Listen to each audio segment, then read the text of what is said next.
Hey guys, good morning, welcome back to my channel. তো সকাল সকাল ব্লগটা স্টার্ট করলাম দেখো ওটস দিয়ে।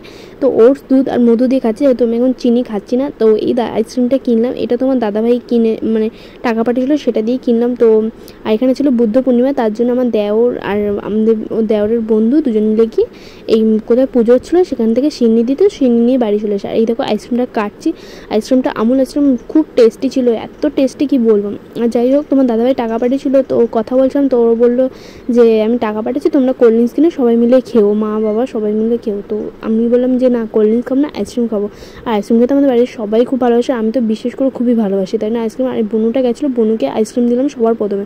আর রাতে কিছু রান্নাবান্না করিনি, চাউমিন করেছিল, আর রসনা দুপুরে করেছিলাম, সেটাই খেয়েছি। কারণ আজকে রান্নাবান্না করিনি, কারণ বর নেই আর শ্বশুরমশাইও নেই, যার জন্য এই যে চাউমিনটা করেছে। আর দেখো আইসক্রিমটা আমরাও আইসক্রিমটা বের করেছি, সঙ্গে সঙ্গে গলে গেছে, তো খুব টেস্টি ছিল। আর সবাইকে দিয়েছি, দিয়ে আমিও খেয়েছি। আর পরের দিন এসে তোমার দাদাভাই এই দেখো পাস্তা করেছিলাম, কারণ ও পাস্তা খেতে খুব ভালোবাসে, আর খিদে পেয়েছিলো, পাস্তা করেছি।